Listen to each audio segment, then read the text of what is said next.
Hi everyone, it's Becca again. Thank you for joining me. Today is another video for beginners that are looking to get started in making ASMR videos themselves. Specifically, today we're focusing on how to make ASMR roleplays, more specifically with green screens.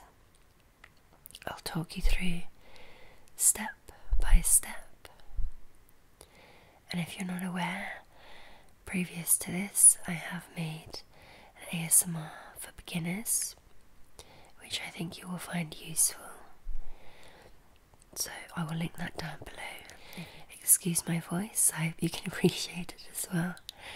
I've got a bit ill, so that's always fun. Just have some water. Okay, so let's get started then. Step 1, the obvious. Gather all the relevant equipment that you're going to need. In the previous beginners video, I went into more depth as to the relevant equipment that you'll need, so be sure to check that out. But really all that you need is a tripod, either a camera or a phone, and green screen, and obviously editing equipment.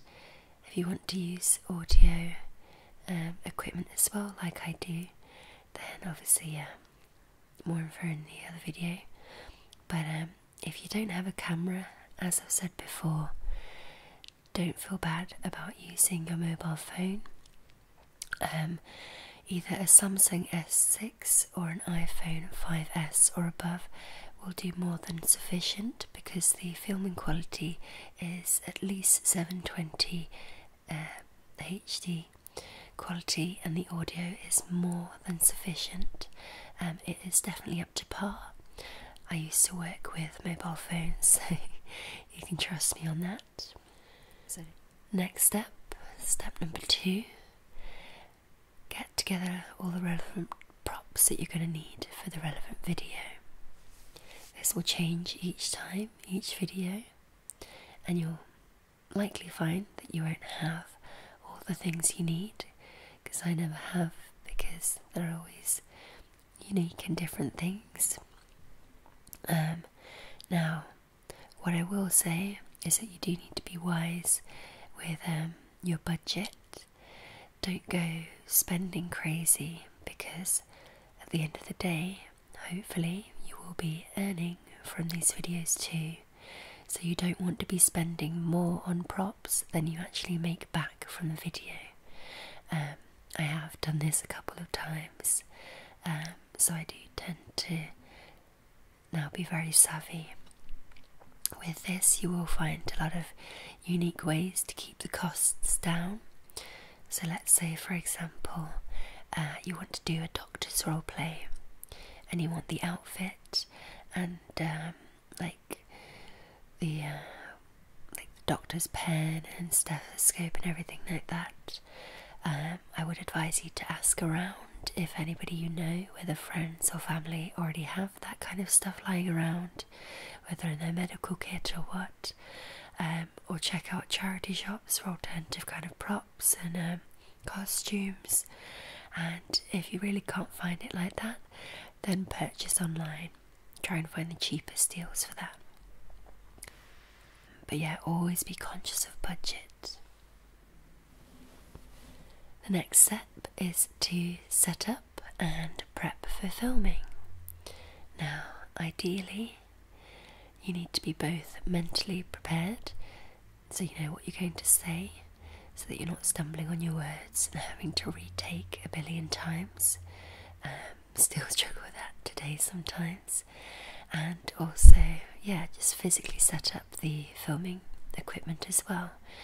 If you live with other people, just before you're due to film, just let them know, so they're not going to be making any noises in the background. So that would involve pinning the green screen, or rather the green sheet in my instance. I pin it to the wall, lay it down straight with as less wrinkles as possible so that there's not a lot of disturbance when it comes to editing. You want to lay it down as straight as possible. Set up your tripod with your camera or phone and the audio equipment if you've got one, and then get ready for the day, get ready for the filming. If you're going to be wearing a costume or there's like special effect makeup involved, then wake up early. Trust me, you need to wake up early to get ready in time to get the best lighting. Some makeup jobs that I've done, for example my mermaid roleplay and my fawn roleplay, took up to 2 hours to do the hair and makeup, so bear that in mind as well. Step 4 is to film. That's the shortest that I've got to say on that. I'll leave you to that one.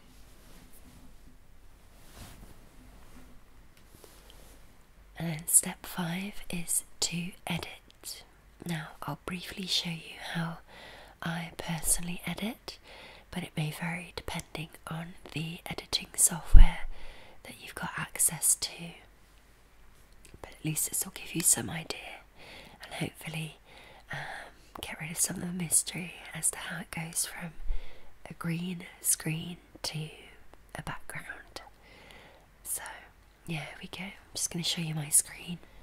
So bring up your editing software. In my instance it's Premiere Pro CS6. Create a file, but I've already made one earlier. And you need to import the footage and the audio that you would have recorded separately and input that. The way in which to get it on the computer is obviously by putting in the SD cards, which you would then go to import for and locate the files, but I've already done that, but I'm just showing you for the sake of that. Anyway, yeah, so once you've put that into the editing clip, at the point of filming you would need to make a loud sound just so you can match up the visuals to audio. I like to shout 3, 2, 1, go, or woo, and now you can match it up by looking at it so that the audio isn't out of sync and so that you don't have to use your camera's audio. As I said, if you're using a phone, the audio for that will be sufficient if it's the phones that I've suggested. But with Canons, the Canon cameras, they're known for making really loud noises. So in my instance, I use an external mic, a binaural mic. So you just cut it down to frame. You will need some expertise on editing, but basically the only tools you really need is obviously the cursor and the that one as well. And just edit it accordingly. My camera automatically shuts off about after 10 minutes of filming, so I purposely go out of frame so that there's no jump cuts, or as least as possible. Sometimes it cuts off before I manage to get out of frame. So again, I take like a continuous take, and again I have to count down 3, 2, 1, go, so I can see the audio to match that up. As you can see what I'm doing now. And shortly I will come back in frame, as if in the roleplay I was just going away to get something and come back after I've retrieved it.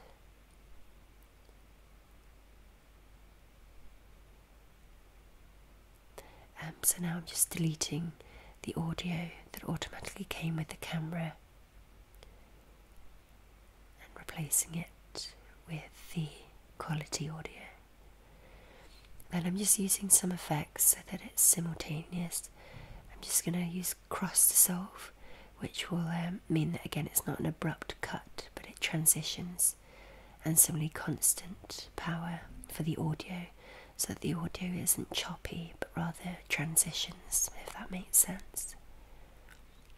Cut that to size. This is just a section of my Taylor roleplay, and then save that, and then you're going to go into After Effects to continue editing, because now we're going to turn the green screen into the background. So go to New Composition, set how long the time is, that was how long the footage was, and then you go to Import, find the background that you want to use, and then also, well, I've just brought it up there, but the Premiere Pro footage as well. Drag the background into the editing bit, and then the green screen footage. I haven't yet edited the audio. Go to keying and then this option, and then just drop it in. Select the pipette, select the most green area, toggle with this a bit just so that your body isn't transparent or too discoloured, and then you'll see you're now against the background. So it doesn't take much at all. The only thing that takes a lot of time is waiting for it to render, at least with my computer. If you've got a really good laptop or computer, I don't think you even need to export and render it from this. I think you can just save it and continue back editing in Premiere Pro, but because my thing is too overcapacitated, I do need to render it. So it's ideal to do in HD, but you could alternatively do that one. And remember to export the audio as well, so again you can match it. And then just render, or not if you've got a really good editing software. Once it has rendered, which usually takes 3 hours with my laptop, then export it and put it into Premiere Pro so you can continue editing. It's your choice whether you want to perfect the audio before or after you're doing this. I like to do it now, so I'll usually take a further half an hour to an hour. Just you've got to listen to the entirety of the video just to determine that there's no sudden loud sharp movements, whether coming from outside. Then you can export it to make it HD and widescreen. Select that option and then select the YouTube option, the first one here as I'm showing you. Create a file name and select the place you want to save it to, and then click export. Hopefully that wasn't too fast for you, but I was trying to go according to what I was seeing on screen. But that's some basic editing for you. I did go to editing, well, I studied editing, but I think you can pick it up fairly quickly. So then thereafter, once you've edited that, again it can take as much as 2-3 hours sometimes if you've got a slow computer like myself. Once it's exported, then the last step is to upload it to YouTube. Remember to use the relevant tags so that people can find it, and create a thumbnail as well. You can usually just screen grab one from your video. But yeah, there you have it. That's how my roleplays go from just a thought in my head to actually being up live on YouTube. Let me know if you actually use this to make roleplays for yourself. By all means, show me the roleplays that you've made for yourselves from my instruction, and I'll see you next time. Okay, good evening.